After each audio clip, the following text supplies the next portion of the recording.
Agora nós vamos falar com a doutora Raquel, como eu disse já, a doutora Raquel Kobashi Galinatti é a primeira mulher presidente do Sindicato dos Delegados de Polícia do Estado de São Paulo. Boa tarde. Boa tarde. Muito obrigada por você ter vindo. Eu que agradeço. Raquel, antes eram só homens que eram delegados? Presidentes? Temos ainda uma maioria que predomina na instituição masculina. O Sindicato dos Delegados existe há 30 anos e 2 anos atrás eu fui a primeira mulher a ser eleita presidente do sindicato para representar os delegados de polícia. Como é que nós estamos de delegacia para atender as mulheres? Estamos muito aquém da necessidade real.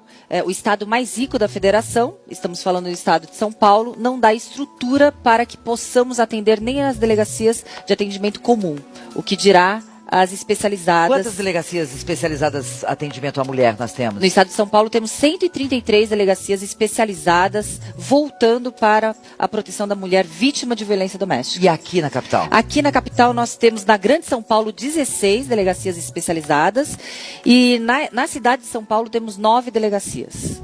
Essas delegacias, elas atendem 24 horas, tem período que fecha, como que é? Não, em sua maioria não. Aqui no estado de São Paulo, aqui na cidade de São Paulo temos 4 delegacias que estão funcionando 24 horas. Mas todas as delegacias podem e têm a atribuição e a competência de atender as vítimas que são levadas até ali. Eu mesmo nunca trabalhei especializada em delegacia da mulher e já atendi diversos casos de vítimas que se dirigiram até as delegacias vítimas de violência doméstica. Bom, os dados sempre são estarrecedores. 12 mulheres são assassinadas por dia, em média, no Brasil.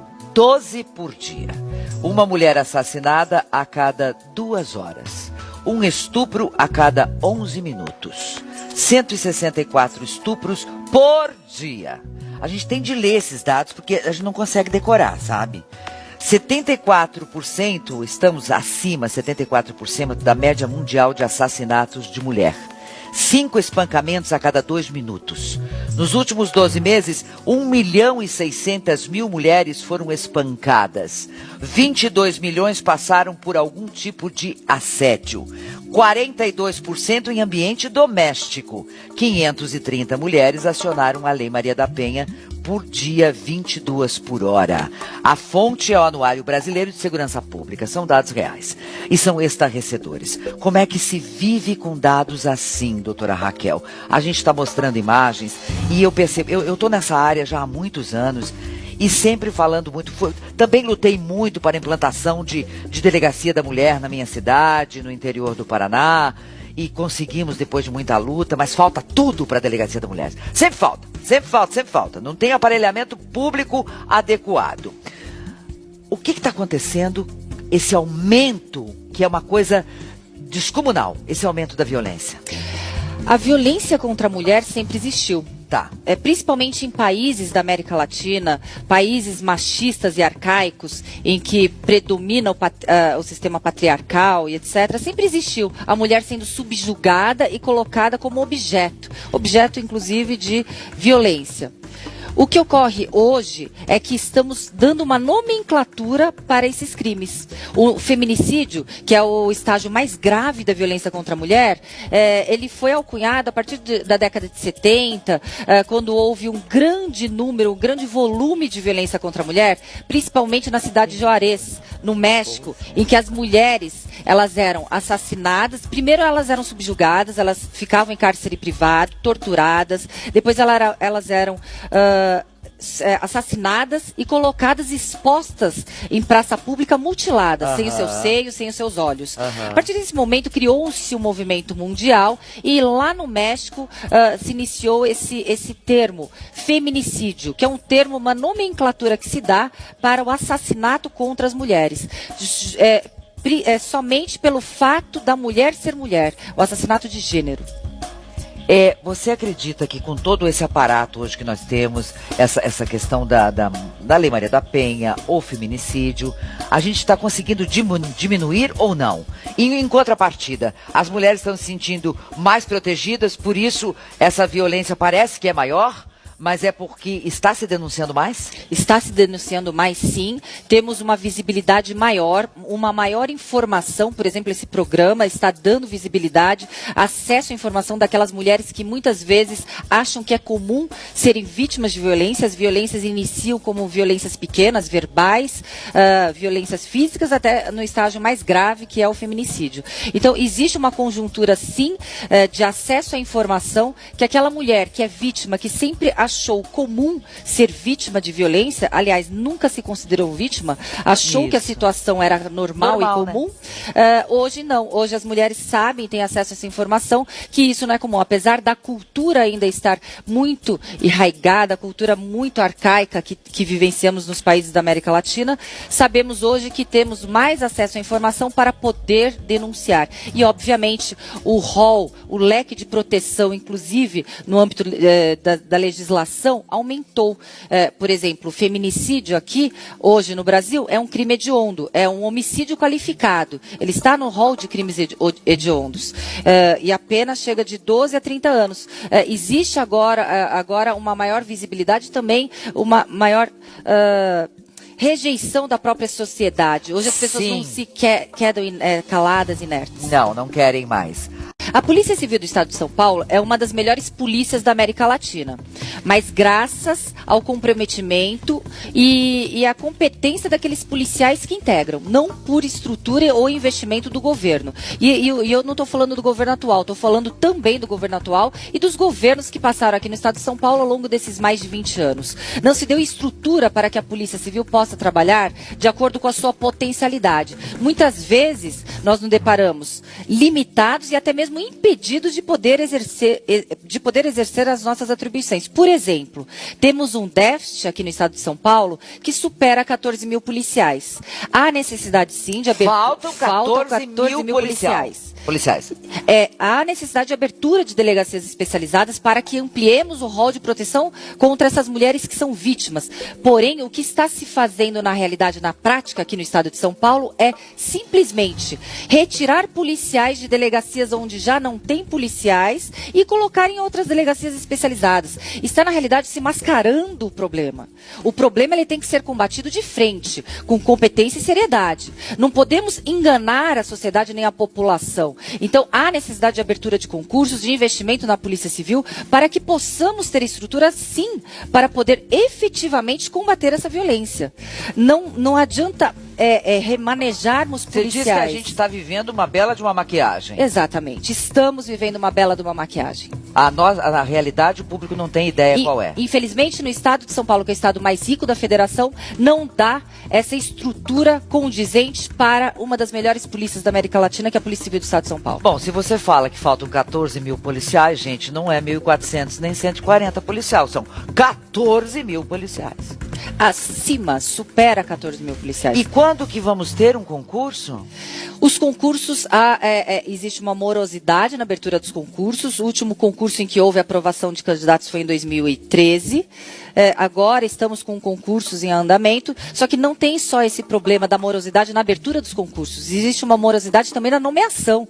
Temos candidatos que foram aprovados, por exemplo, para o cargo de peritos. O concurso irá expirar em menos de um mês e não foram nomeados. Tá, mas por que está emperrado desse jeito? Com tanta urgência? Eu reputo incompetência na gestão. Incompetência e falta de vontade política. A população que elegeu aquele gestor, ela tem que ter também a contraprestação de seriedade e cuidado com ela. A principal vítima desse descaso, dessa incompetência, é a população. Nós que estamos desprotegidos. É a população que está desprotegida.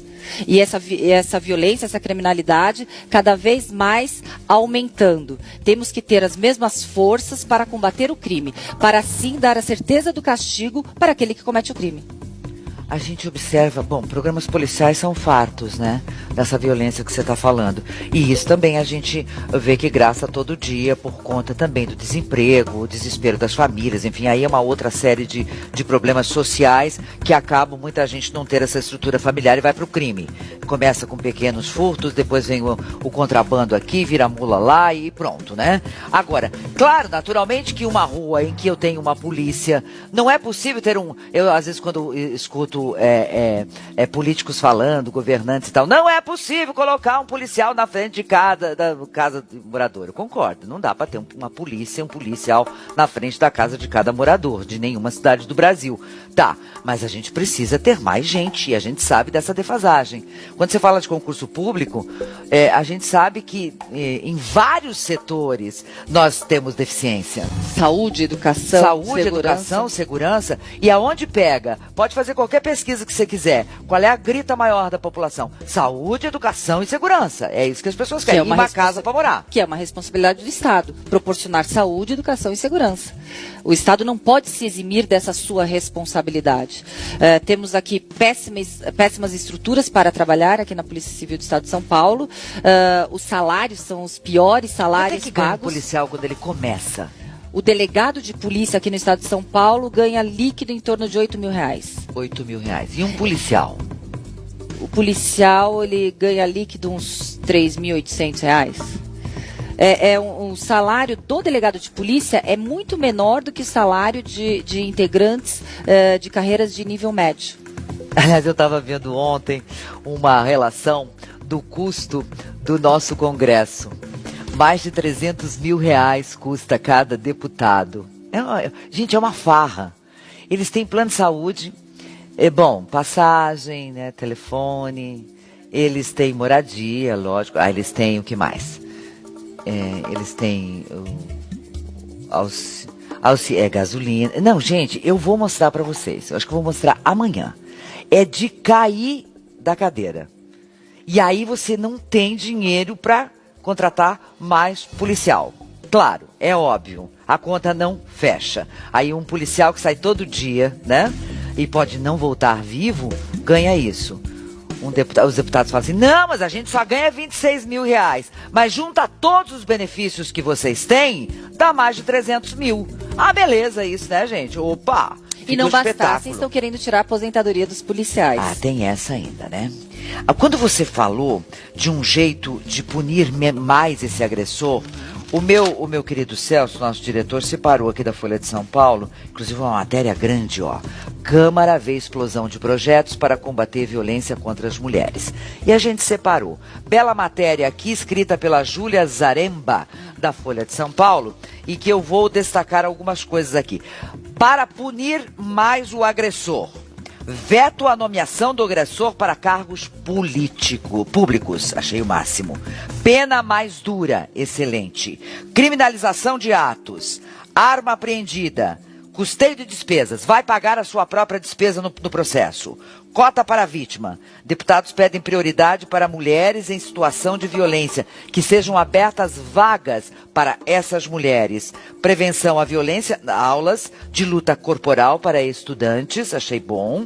Tecnologia de segurança, implantação de um aplicativo, vejam isso, está se discutindo na Assembleia Legislativa de São Paulo, para fiscalizar condições de vítimas de violência e a obrigatoriedade da empresa de telefonia de fabricarem aparelhos com ferramenta para acionar a polícia. Muito bom.